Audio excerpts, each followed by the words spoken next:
Coming up on this week's show, frightening footage is released of level crossing abuse, which is increasing.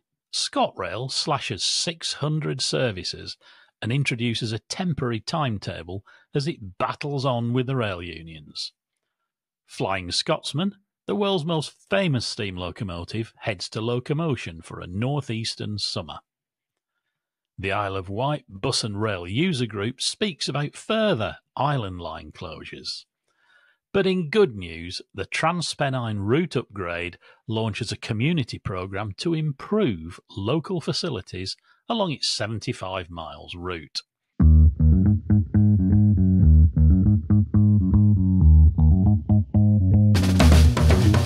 So, welcome to Green Signals, your railway podcast, from me, Nigel Harris, and from me, Richard Bowker. Let's kick off with a sincere word of thanks from all three of us to those of you who have left us YouTube super thanks this week. And you all are DB63, Alan A.R. Pollock and Stevie Athers, Mike Bygate, the independent Brigline Rail Group, who are a common giver, Chris Exley, Tony Simons, Wacky Racers, Robert Walsh, Rob Staffordian and Rob Jones.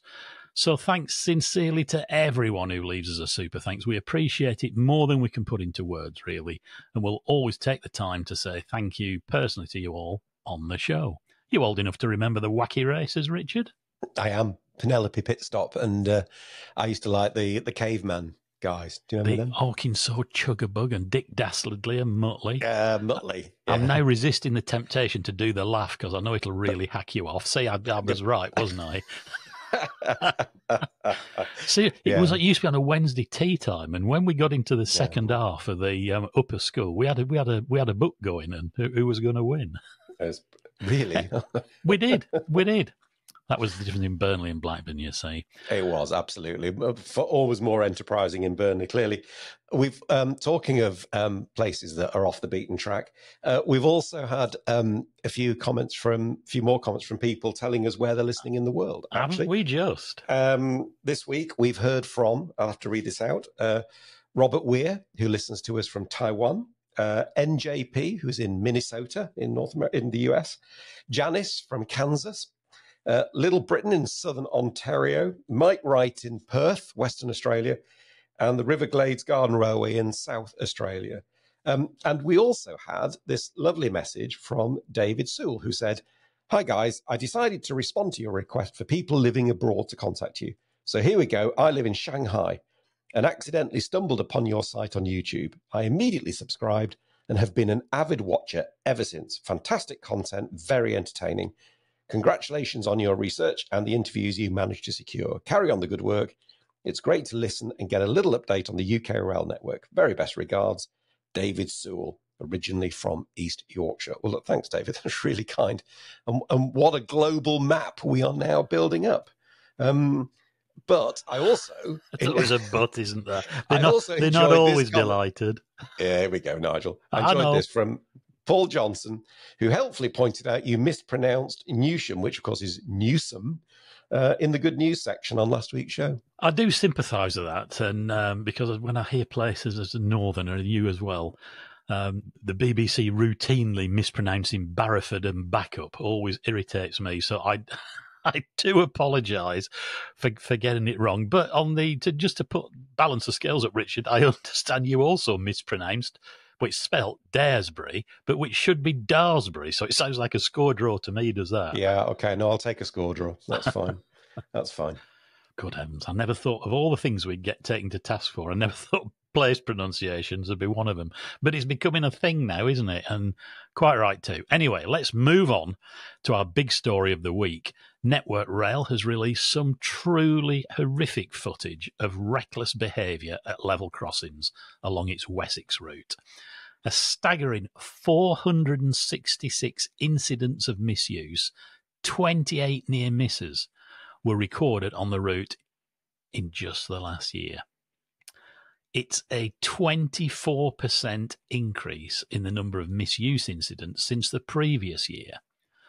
Richard was able to chat to Network Rail's Southern Regional Level Crossing Manager, Sam Peed, about the issues and also to take a look at the terrifying, never before seen CCTV footage. Here it is. Brace yourselves. Well, Sam Peed, Network Rail's Southern Region Level Crossing Manager, I'm really grateful that you could join us here on Green Signals. Thank you so much. Thank you for having me, Richard. You've published some new footage, which for those watching on YouTube will run bits of it because it is quite dramatic and frightening, actually. But just talking about the statistics, there's a staggering number of incidents of level crossing misuse in the past year, and it seems to have got worse. What kind of misuse are we talking about, and why do you think it's getting worse? There are various reasons. We could try and qualify some of those. Some of them are long-term trends and some of them are shorter term.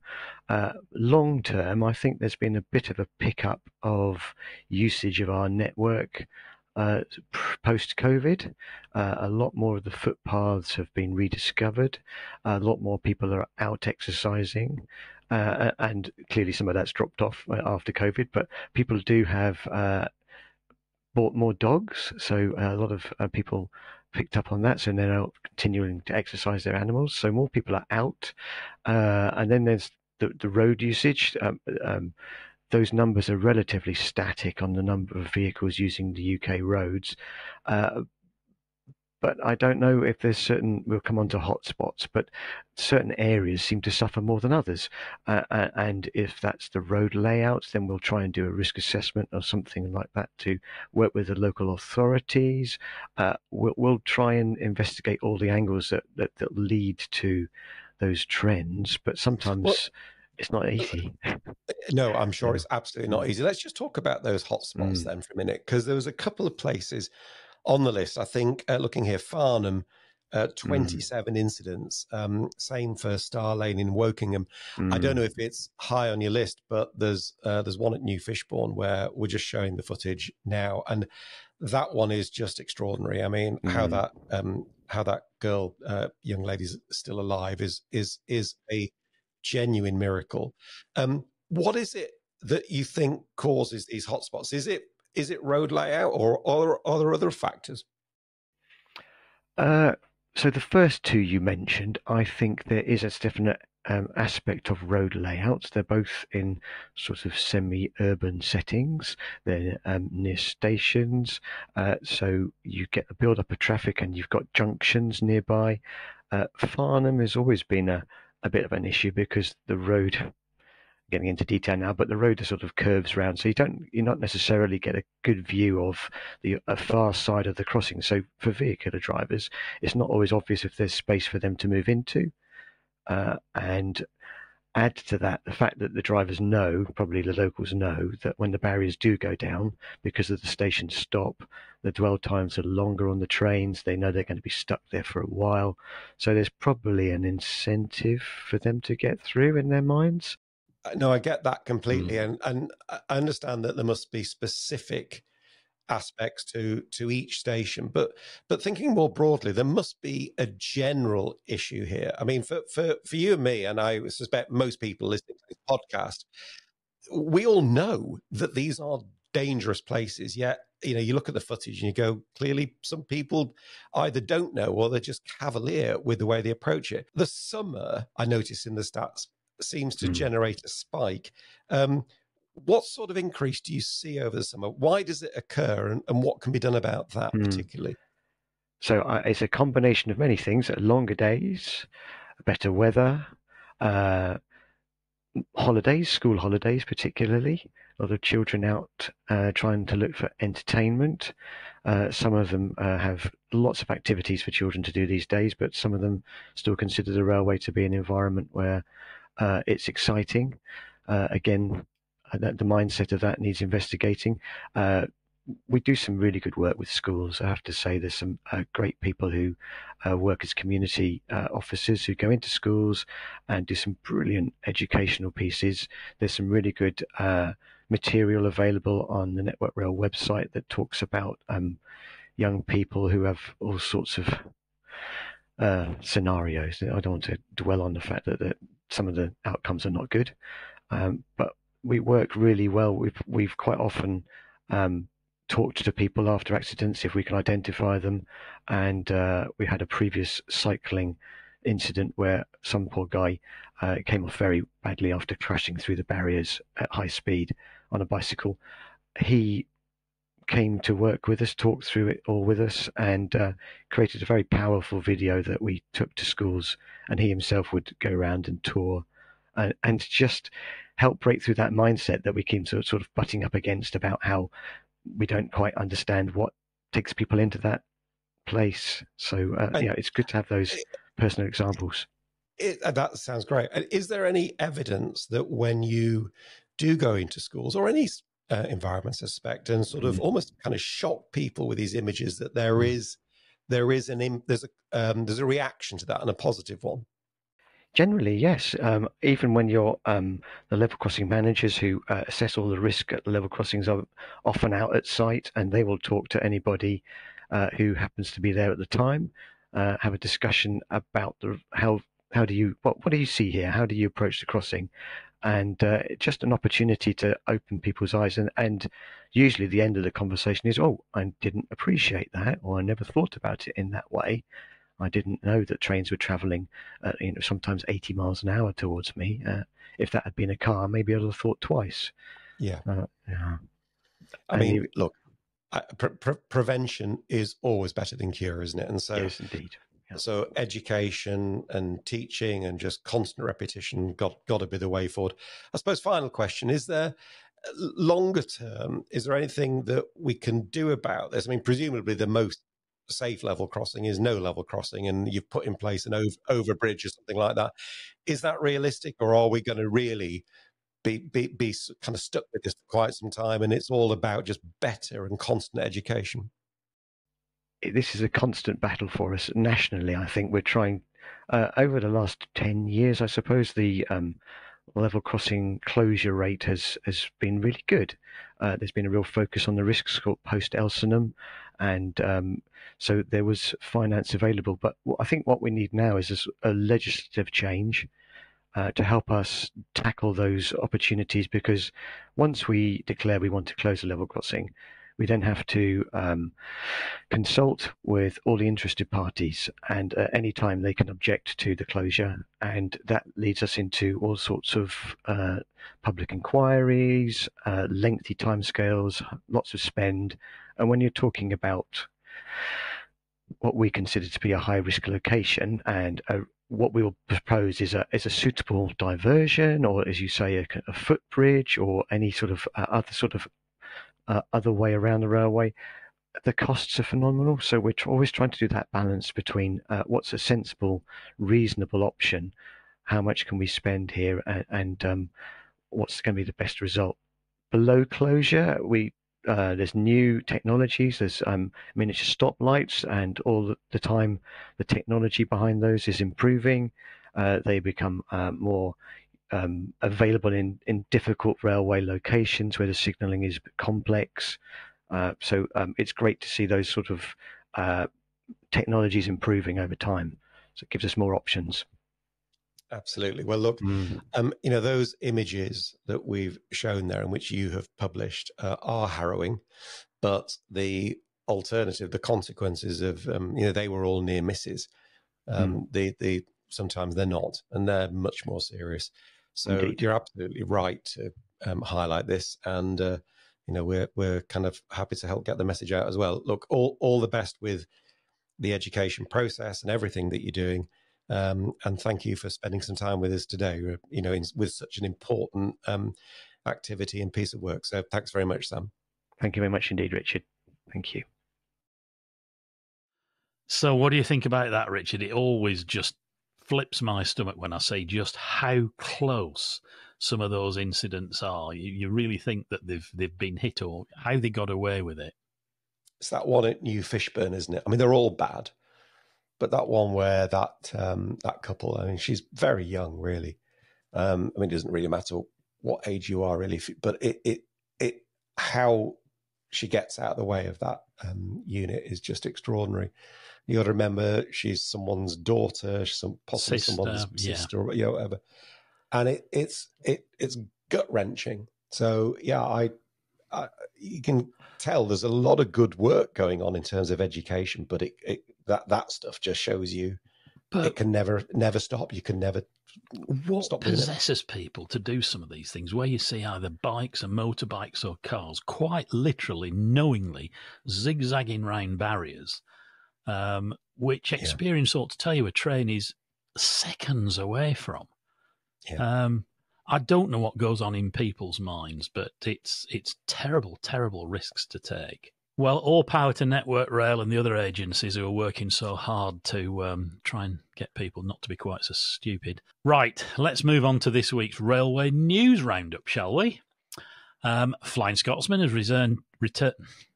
Get me now, we have a little struggle, are we, Nigel? Right.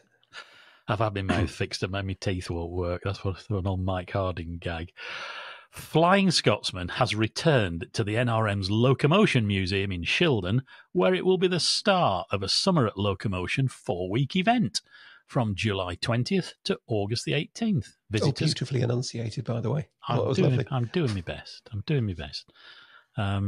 Trying to let no consonant escape unpronounced. Visitors can book footplate access, ride in a brake van hauled by Flying Scotsman, or take a behind-the-scenes tour of its support coach. There'll also be special curator-led evening tours of Flying Scotsman, and they will be good, as well as a whole host of non-Flying Scotsman-related activities, such as rides with a replica of Stephenson's rocket. Find out more on Locomotion's website, which is locomotion.org.uk. Sounds fun. On a very different, I suppose, tone, RSSB, the Railway Safety and Standards Board, released its annual health and safety report last week, which included some stats that are worth sharing, although there was mixed news. The great news, first, is that there were no passenger or workforce fatalities between April 23 and March 24 in terms of train accidents. There was a 19% increase in passenger journeys compared with the previous year. That's good, but it's still 5% below pre-pandemic levels. And of course, as we know, the mix has changed. Yeah. However, sadly, and it kind of refers to what we were just talking about a minute ago, there were 3 passenger or public fatalities in stations. That's not including assaults, trespass, or level crossing misuse. And there were 11 public fatalities elsewhere on the railway. 10 of those were trespassers, and the other one was at a level crossing. And then almost the saddest aspect of all of this, in a way, there were 274 suicides or suspected suicides, which is a sobering number. I mean, 274. It really is. When I'm talking to friends or relatives about the railway and this comes up, they're all literally visibly shocked when you tell people that there's one every couple of days on the railway, sometimes every day, sometimes, and it is terrible. I like this one. Network Rail, LNER, Hitachi Rail and CrossTech are working together to trial digital asset monitoring technology that will automatically detect potential hazards on the railway, such as overhanging trees or invasive species, leaves on the line, embankment and track condition, including subsidence and signal sightings. So looking for lots of things all at the same time. The front-facing CCTV digital monitoring technology has been installed inside the driver's cab of an Azuma for the 12-month pilot project that will monitor areas in real time. Network Rail has estimated that vegetation-related incidents cost up to £3 million a year in the southern region alone. So it's serious money, isn't it? It uses the latest AI camera sensor technology to detect potential hazards. A great example of innovation from a small British business. Hooray for that. In this case, CrossTech, who designed the kit. So well done, CrossTech. Indeed. Now, this is not really a piece of news, but it's a sort of a bit of an update in a way. But if you remember, after last week's show, we talked about Royal Mail. And it turns out this story is more complicated than it first appears. And there's kind of arguments sort of flying around on both sides. Anyway, we asked Royal Mail some further questions about their decision to stop using their trains. And we invited them to come on the show to help us understand the background. They haven't responded, unfortunately, and that's quite unusual. I mean, we're not, normally people do want to come and talk about what they've done and why they've done it.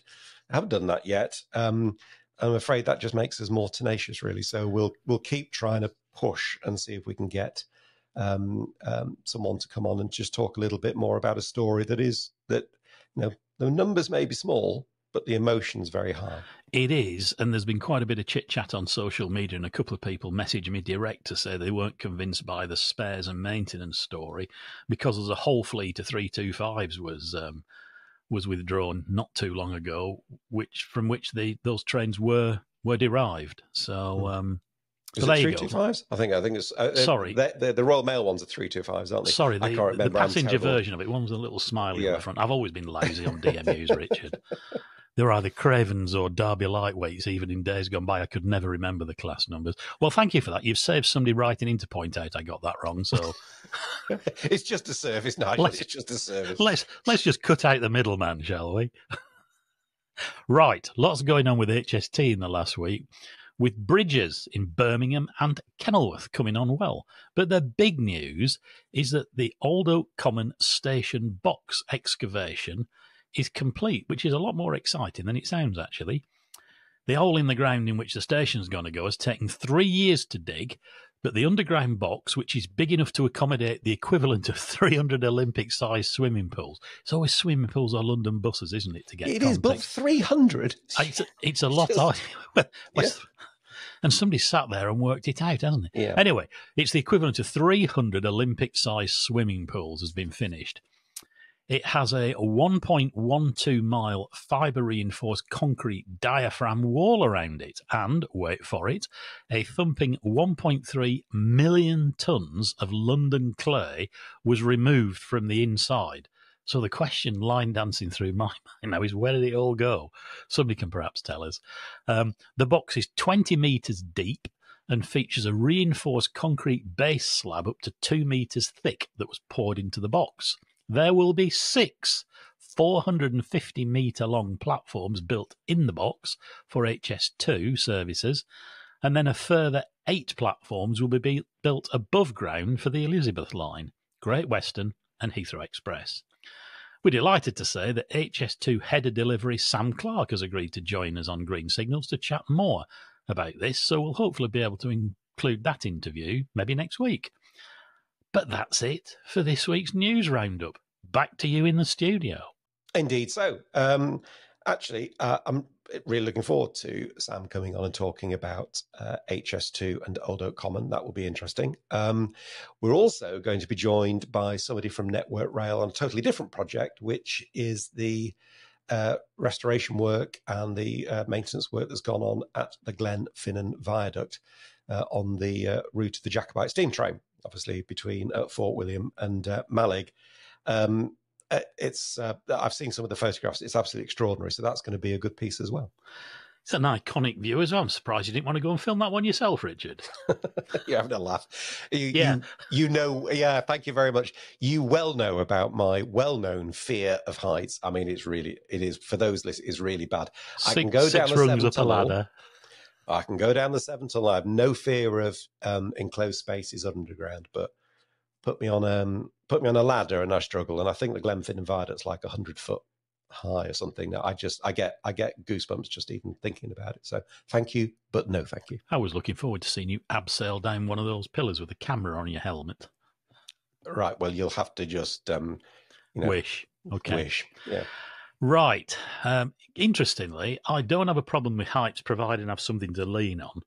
In other words, there's a barrier between me and the great beyond. But I do have a bit of an issue with enclosed spaces. So, well, there you go. What a team. We're nicely balanced there. We'll have to find out what Steph's phobia is, and we'll report back on that. So, an update on the new government's actions thus far, because we had plenty to say beforehand about what we would like them to do, didn't we, Richard?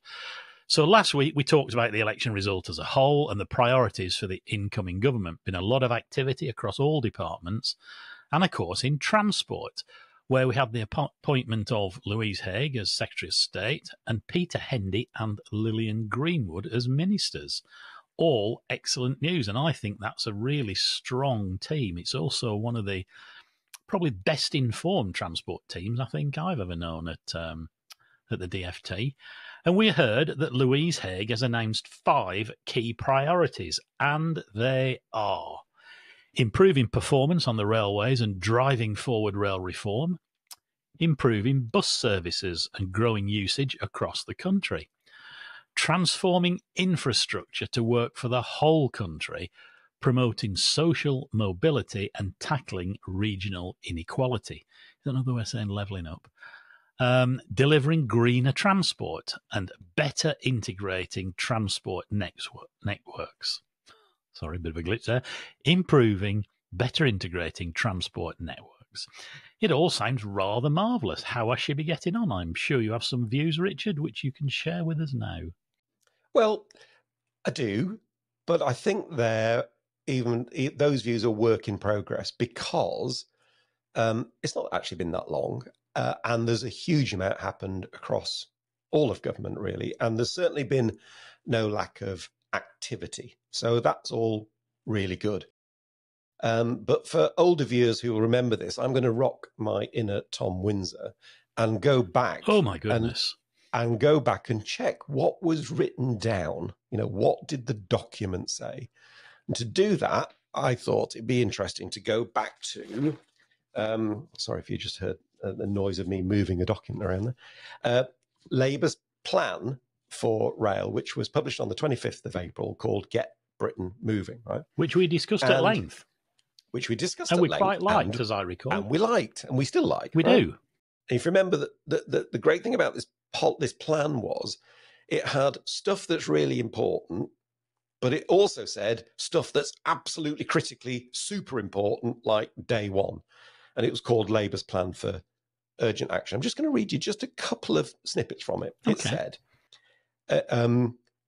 steps can and must be taken to begin to address key issues from day one, not day 10, day one.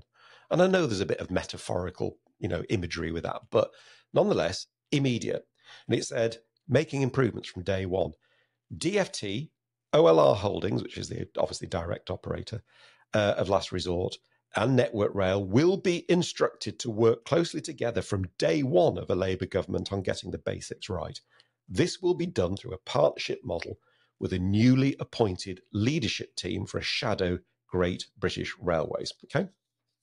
It then says on the next page, establishing a shadow directing mind, Great British Railways. The newly appointed leadership will be tasked by the Secretary of State with creating a functioning organisation within 6 months, providing industry leadership. The leadership of Great British Railways will also be tasked by the Secretary of State to convene the industry to begin transforming delivery and implementing a plan for continuous real improvements. So what's the point of saying all of that? It's because there's quite a lot happened. There's been discussions with the unions, which is really important to reset that relationship. Totally agree. There've been discussions with Network Rail and train operators, and they've started. Yeah, fine, great. But for me, the one bit of the jigsaw, and by the way, we've had the creation of, as you said, a very strong ministerial team. Oh, God, yes. But that ministerial team will not deliver the day-to-day. And indeed, Labour's own policy quite rightly said it is not for ministers to micromanage the day-to-day delivery. So for me, the missing piece yet is this shadow Great British Railways leadership team. That doesn't mean a person. It means a group. It means a team. A team is not, there's no I in team, right? But it is about setting that up. And that's the bit I would like to see announced before I really can say, I think any of us can say, yeah, we're set fair on a clear direction. Indeed. And didn't Andrew Haynes say he didn't like the idea of a directive mind? So there's the scope there for misalignment. Yeah, I think he did say that at the Public Accounts Committee, but bearing in mind he was surrounded by DFT people. By DFT, and, I think we gave him a lot of room for manoeuvre on that, Yeah. right? I still think I probably would have said, well, there's a time to direct and there's a time to guide and all the rest of Yes, it. not all the time, but not all there's the a point time. Andrew made, you know. He did, but that was then, and this is a different world. So kind of, need to look forward. But I think that piece of how the day-to-day is going to get delivered. By the way, I'm not suggesting they've changed their mind or it isn't going to happen. I have no idea, but I'm not suggesting that for 1 second. I'm just saying that bit is the piece of the jigsaw that I think we need to see to be able to then take a holistic view on what's happening. That's right, because as you said, we've got a very strong ministerial team. Don't forget, Yeah. we've got Alex Hines at the DFT as well, Yeah. which is another real advantage. But those three need to be able to feed into somebody doing the job that you've just outlined and actually make it happen, get a grip and provide leadership, which, the whole industry is crying out for, and I'm sure we'll respond to. Yeah. And we're certainly on side for that, aren't we? Yeah, I'm really positive. Yeah. But I just think we haven't seen everything yet. And when we have, then we can, really get motoring. Good. Well, let's hope that Louise and Peter and Lillian make some appointments and some decisions fairly soon. I'm sure there's lots of discussions going on behind the scenes, but we need to see what it's all about, don't we? We had to record this week's show just before the King's speech on Wednesday, 17th of July. King's speech still sounds a bit odd in our mouths, doesn't it? We weren't expecting anything dramatically different on the railway front to what's been trailed, but nonetheless, Richard recorded this short piece having watched the speech. A bill will be introduced to allow local leaders to take control of their local bus services. My ministers will bring forward legislation to improve the railways by reforming rail franchising, establishing Great British Railways, and bringing train operators into public ownership. So that was the section in the King's speech today at the state opening of Parliament, which focused on the railways. There was a little bit there about buses as well in a group of things talking about transport, but obviously our focus is on railways. Sounded very high level, and it is. The speech itself really sets out the big priorities. To see the detail, you have to go into a document that is then provided by the government, which says these are the bills that we're going to bring before the House and what the purpose behind them is. And it's that we'll go through now. As far as railways are concerned, there are actually 3 bills that are specifically mentioned in the detail. And I'll just go through them all one by one. The first one is kind of what I might call a piece of enabling legislation. It kind of is something you can do very quickly and it unlocks something. It's called the Passenger Railway Services Public Ownership Bill. The reason for that is because at the moment, there's a presumption in the legislation that franchises will be let to the private sector, and that taking operations back in-house is an operation of last resort. And what this Passenger Railway Services Public Ownership Bill would appear to do is simply reverse that and say, actually, there will be no presumption of future franchising. Actually, the default will be back in public ownership. So that's something you can do very quickly, and it sort of sets the scene. That kind of makes sense. It's entirely consistent with what the government, what the government was saying in opposition. Then we come to the big piece of legislation, the Railways Bill, and that again is largely unsurprising. I'll read you the opening paragraph. It says, "What does the bill do? The government will put our rail system back on track to deliver for passengers and support our growth mission." Going to hear that phrase a lot. "With clear strategic direction and proper integration and coordination." So tick. "We will ensure our railways deliver against six key objectives, and they are reliable, affordable, efficient, quality, accessible, and safe." And then it talks about how the Railways Bill will enable that to happen. And there are 2 things I'm just going to draw out here. One's a big picture piece, which is great. The other one's quite interesting. The big picture one says greater leadership, bringing together the management of the network and the delivery of passenger services into a single public body, Great British Railways. This new body will act as a directing mind, with a relentless focus on delivering for passengers and freight customers. I like that. It's a directing mind, and it's relentless. That's exactly what it needs to be. That's encouraging, as is the mention of freight. They've not been forgotten. Really good.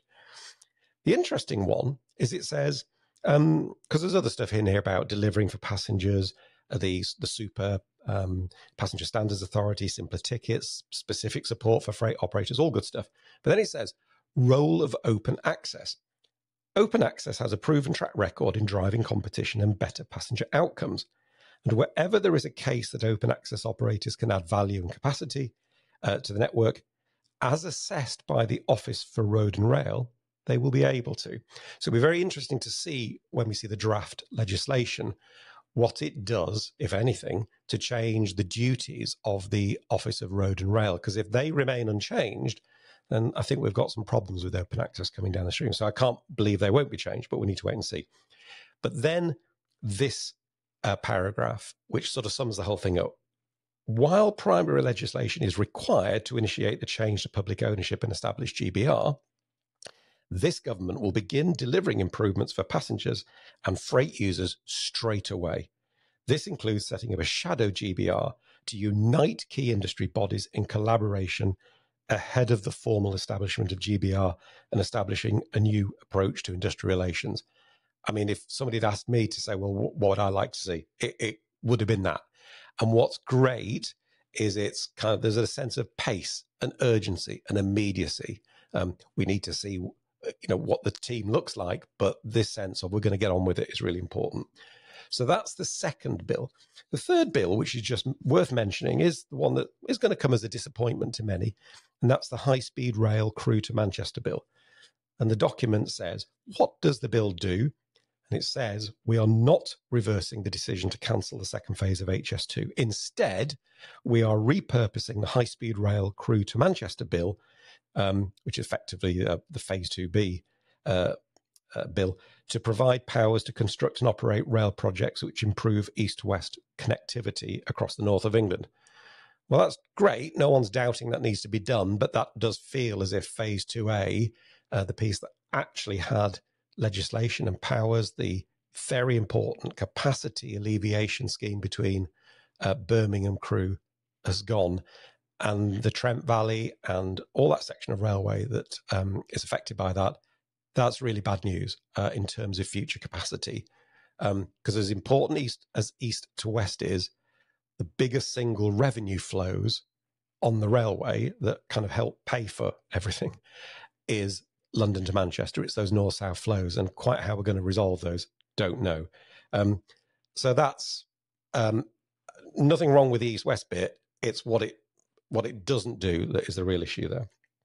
So those are the three pieces of legislation that are mentioned. Obviously, the railways bill itself is the big one and the one we're going to be poring over, no doubt, when we see the draft legislation. But the key now is not so much what and when, because we know that. It's who and how. And that is very, very important. This shadow team is absolutely crucial. As we've said on Green Signals before, fabulous that we have got a genuinely first-class ministerial team. That is terrific. But they will not fix the day-to-day operation on their own. They need a leadership team in the industry, and it's that we now look forward to seeing who it is and when they can be put in place. As usual, the railway's not short of things that need sorting out, Richard, and fast. ScotRail has introduced a temporary timetable. What's all that about? Well, it has introduced one. It's done it from July the 10th. The reason, apparently, is to provide greater certainty and reliability for customers. And it's required, apparently, because there are fewer drivers than normal available for overtime and rest day working. So ASLEF recommended a ballot for strike action over pay, and this is the consequence. So it's kind of very similar to what we've seen elsewhere in the country, and it does not seem to be getting resolved. No, I mean, I do take the point about greater certainty and reliability, but the outcome is the same, isn't it? It's fewer trains, and within that 600 services, I think there was a cut of 100 trains on a Sunday alone, which gives some idea of the scale, doesn't it?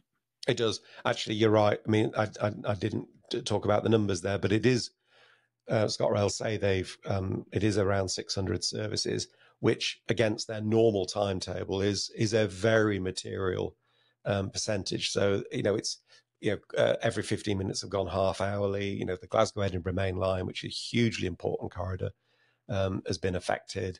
Sunday services, as you've just said, are affected. So overall, it's just not great, and it's just providing. It just gives. It's back to that. Gives passengers reasons to go. Shall I even go, or shall I drive? Yeah. And of course, worth remembering that I think is it 5 routes between Edinburgh and Glasgow that ScotRail operates. So it's it is quite extraordinary. I mean, it is worth bearing in mind. A formal pay offer has been made. The Scottish government has got a public sector pay policy. So I have to assume that the offer was made within that. Was rejected. The offer was rejected by all 4 unions. So ASLEF, wow. RMT, TSSA, and Unite. So they all rejected it. We find ourselves in this position. Now, ScotRail say they are recruiting. It's a high number. I think it's over 150, 160. I think it's about 160, which is an indication of the size of the problem, isn't it? Yeah. And that's each year you need to do that. Yep. And we've always known that if you have enough drivers to fulfill your timetable without reliance on overtime and rest day working arrangements, then you'll always be in a better position, right? And that's presumably where they need to try and get to. But it's not resolved. It is causing disruption, and it's a problem. It's always been a bit of an unholy alliance, though, hasn't it? It suits the train operators to employ fewer drivers because it reduces their costs, and it has to be said the drivers quite liked it because it meant lots of Sundays and overtime in. And as long as everybody's getting on, then it all kind of works right until the moment it doesn't.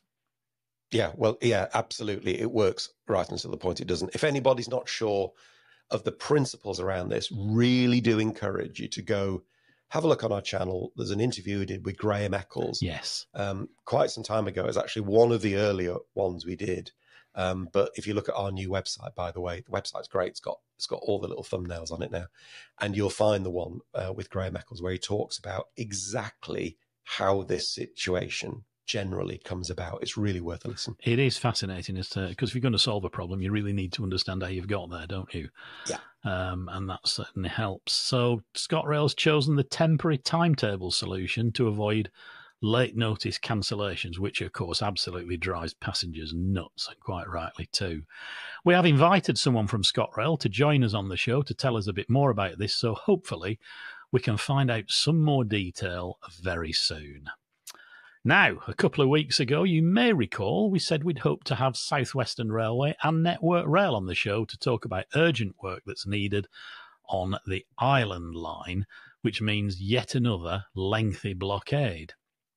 SWR and Network Rail are very keen to come on and chat, but they quite reasonably, we decided, asked if they could do so closer to the time of the works, which is planned for August. That makes sense, we decided. Who knows, we may even be able to pop down and have a look. What do you think, Richard? I'd love to go and have a look. I'm sure you would. Yeah. No heights involved either, so you'll be fine. No heights, no, just boats. In the meantime, though, we did want to hear what this means for passengers. So Richard managed to speak with Stuart George, who's chair of the Isle of Wight Bus and Rail User Group, about what they think of the latest news. Take a look. Welcome to Green Signals, Stuart. Thanks very much for spending some time with us today. This really must feel like a sense of deja vu. I mean, the Island Line closing again. Is that how it feels? It does very much feel like that, yes. We've known about it for quite a few months. It was always going to close this time, but it's a lot longer than we were hoping for. They say it's going to carry on from September until May next year, which is, I say, much more than we thought. It's already been closed. it's never really recovered from the time it was first of all closed, and in about 2019, I think it was, or possibly got through to 2020, just the first few days of 2020, when the old trains were withdrawn. The South Western Railway have told us, and Network Rail have, said the same thing, that these works, I think I'm particularly thinking about Ryde Pier, but it may be, on the rest of the line, are essential to life extend the route and the pier, obviously. I mean, that must be good news, surely, and worth a bit of pain. Well, yes, it's worth a bit of pain, but we had rather a lot of pain just lately, and it does seem that it's never really recovered since it closed down. They certainly extend the life of the pier by 60 years, which is good news. The problem is with sea level rise, we're wondering how much longer it will actually last the pier. Occasionally now, when there's a high tide or rough seas, the pier gets closed and trains then terminate at Ryde Esplanade. But presumably that's an issue. Yes, it's an issue for the trains, but that must be a big issue for the ferries as well, is it? Well, it is, yes.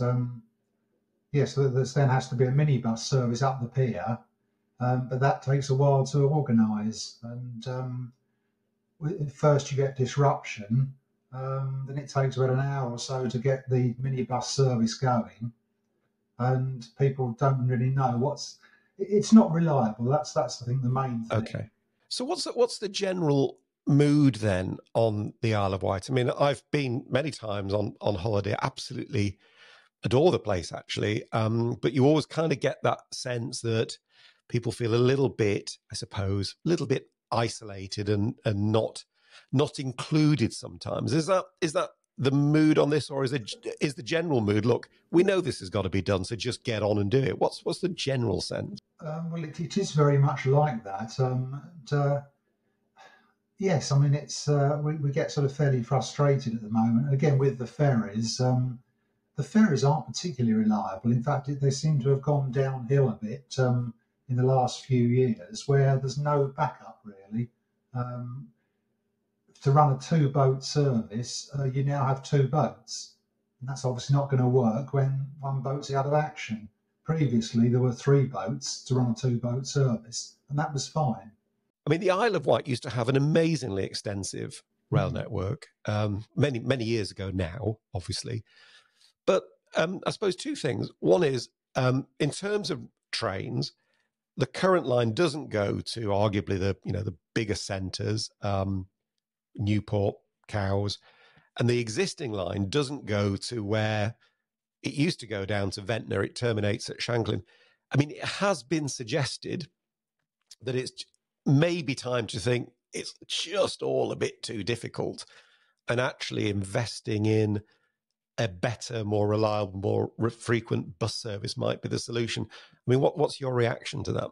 Well, the problem with improving the bus service would be that it takes a lot longer by bus. It's about 25 minutes by train from one end of the line to the other.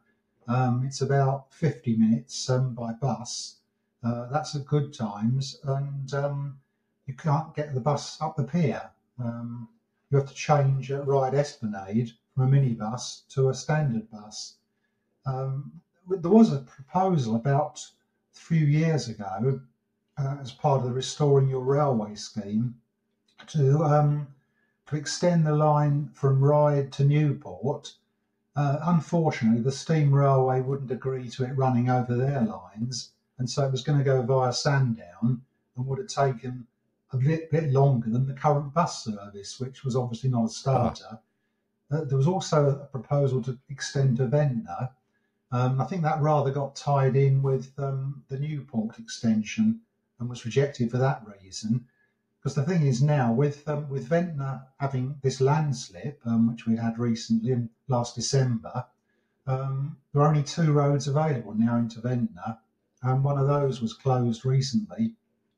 So we were then down to one road, and the railway would be a possibility of extending to Ventnor via the old tunnel. And I wonder whether, Stuart, with a change of government and perhaps hopefully more proactive and committed approach to rail, who knows, that might be back on the agenda again. I suppose final question then, really, if you could wave a magic wand, I know we'd all love one of those, wouldn't we? But if you could wave a magic wand and do one or maybe two things that would transform the Isle of Wight transport network, what would it be? Very hard to actually answer that. The bus service is very good at the moment. Looks like carrying on being good. Obviously, we'd like more money spent on the bus service, and I think the £2 fare scheme is a good idea, and possibly should be extended to the Island line as well. Originally, we had the bus pass was available on the Island line. Now it's no longer available. But as far as the railway network is concerned, I'd like to see it extended to Newport and possibly Cowes and also Ventnor. That would certainly make a big difference, understand it, but obviously there's the challenge around funding and planning and so forth. Without putting words into your mouth, I suppose the key thing is please don't forget us. Please don't treat us as kind Absolutely, of a bit of yes. a bit of a problem over there, but make sure we do actually get the transport network we need. Ferries. The other thing as well would be to include the ferry or the ride to Portsmouth ferry as part of the railway service, to actually take it over as part of the railway franchise. I don't think it's likely to happen in the near future, but it may well happen. It's from Portsmouth to Harbour to Ryde is the obvious extension of the railway. What an interesting idea. Well, look, we'll have to leave it at that point. But there's a vision, and it's always better to end with a sort of a positive vision. Stuart, thank you so much for your time. Really do appreciate that. And I'm going to try and get out to the Isle of Wight soon, actually, to come and have a look. So and see for myself. It's been a while, but very much looking forward to doing that. Stuart, thank you so much for your time. Thank you.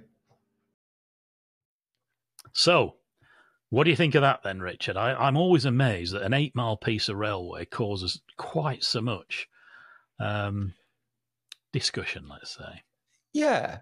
I thought he was very sensible, though. I don't think he's, I don't think he was trying to say, this is just, it's outrageous, how's this happened? He understands exactly how and why it's happened. You do wonder whether it is the right strategy long term, but it is very political. It'd be very political to change the status quo. Well, we watch and wait, and we shall hold the mirror up and report and pass the odd opinion when we know what's going on. Indeed so. And who knows, you may be going over the water to shoot something of it, Richard. Well, I'd love to do that. It's a lovely place. If you've never been to the Isle of Wight... I have a shocking admission to make. I have never set foot on the Isle of Wight. Well, I heartily recommend it. It is really lovely. It's beautiful. It's very welcoming. There's loads to do. Definitely want to add on to your list. And talking of lists, should we do the quiz? Oh, I thought you'd never ask. I was just waiting for something more, more rude than that. But well, okay, I decided to hold back a bit. I do give you a hard time routinely on the quiz, and you do a good job with it. So I decided to soft pedal this week. Oh, well, I don't know. Yeah. Wow. Okay. Right. I'll take it and move on. Anyway, last week's question, if you remember, was an anagram. Oh, could I forget? Your favourite, Nigel. Oh. Second only to questions about football. And we had, yet again, loads of correct answers. I can't not quite give up, but how is it that it's the speed? I know. That's what I call it. It's the speed. One guy, right, I'll say who it is because it's kind of a piece of public information, I guess, because I was sending out mugs this week, and a chap called Martin Brailsford. We saw the pile of parcels on your kitchen table on Twitter. I felt a bit guilty about it. In fact, I never thought I'd see your kitchen table discussed on X, as we must now call it. But there was actually a discussion about the merits of your oak kitchen table and you stubbing your toe thereon. Which I have done Hold many the front times. page. All right, easy. Anyway, so a chap called Martin Brailsford, who was one of the quiz winners a few weeks ago said, "Oh yeah," I said, "I got this week's one as well," but he said, so I should have said, I'm the editor of the Quail railway maps. All right. So I just kind of stuck it into this little bit of kind of program I'd written, and there it popped out. I thought, blimey. I mean, so we are clearly surrounded by people far more intelligent than we are, but that's not going to come as a huge surprise. Anyway. Low bar. Yeah, low bar. The question was, where would I be if I were between deft robots and their coal knots? And of course, as so many of you worked out, deft robots is Bottisford and coal knots is Aslockton, 2 stations on the Nottingham to Grantham railway line. And the station between them is called Elton and Alston, which apparently is one of the least used railway stations in the country, according to the ORR stats, something like the 3rd least used. So, which is, and when you look at Google Earth, you kind of see why.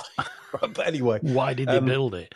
Yeah, well, Elton and Alston, and the winner is Chris Gilbert, who sent his answer by email. Well done, Chris. Yeah, well done, Chris. So please email us again on info@greensignals.org to tell us where you would like your mug sent, and I will endeavour to do a far more speedy response time than I've managed over the last few weeks. Without stubbing your toe, hopefully. Without stubbing my toe. So, to this week's question. Okay. It's a quote. I'm agog. Yeah, well, I was inspired by this, reading something about a proposed new Liverpool to Manchester railway, which I could talk about for hours and hours and hours, but I won't for now. But it reminded me of Manchester, which is pretty much where I come from, really, Oldham. And here's the quote. Who said, "Most of all, I love Manchester. The crumbling warehouses, the railway arches, the cheap, abundant drugs." Who said that? If you think you know the answer, then email us, as usual, to info@greensignals.org, or you can put it on YouTube. That's fine, but then everybody else gets to read it. And the first one that we pick at random will win a mug. Deadline midday on Saturday, as per usual. And that is the quiz. I never thought we'd end up talking about drugs in Manchester, but there you go. Green Signals continues to surprise even the presenters. So here we go. There are so many gags that I could come up with at that point, but I will resist the temptation. I love Manchester. I mean, I remember my mum and dad used to go shopping occasionally, and I was always enthralled by those big viaducts and bridges and the canal and, a trip round Kendall Milnes, as it then was, department store. Great place is Manchester. Great place. So, the TransPennine Route Upgrade is giving local community groups, schools and charities the opportunity to apply for funding to improve local spaces and services along its 75 miles route. £175,000 will be distributed to worthy causes along the route in the form of small grants of £1,000 to £5,000 and medium grants of £5,000 to £20,000. Community projects within 5 miles of the core TRU route and its key diversionary routes will be eligible to receive funding, and those that focus on improving and encouraging the use of public spaces are likely to be favoured. What a great scheme. So applications for small grants open on August the 5th, while applications for medium grants open on August the 19th. Applications will then have 6 weeks from each date to submit their bids. We'll stick the link in the additional resources on our website if you're interested in finding out more. I think that's a really good scheme to encourage people, because there'll be a lot of talking going on as well, and with the railway literally at its heart. It's a great way of connecting with communities, educating people, getting good feedback, stakeholder engagement. There's no real downside to that at all. I agree. It's a nice idea. And very modest amount. But if you're running, I don't know, a scout group or a village hall or whatever, £5,000 would be a significant uplift into your account. So well done them. That's a great scheme. Let's hope that other people, other companies watching Green Signals just copy it. Because it would be a great thing to do, and we'll report on anybody who does. And sadly, we've come to the end of our time again for this week. The digital buffer stops hove into view. And Oh my goodness. Have you been smoking something? Anyway, sorry. I've never smoked anything in my life, Richard. Never. Right. Not even tobacco. I was just being lyrical. Thanks so much for watching or listening. Don't forget to give us a thumbs up or leave a comment on YouTube if you're watching us there, or subscribe to the channel. And do join us again next week, because we do love your company. Hopefully we'll see you then. Until then, it's goodbye from me, and it's goodbye from me. Thanks for joining us. See you next week.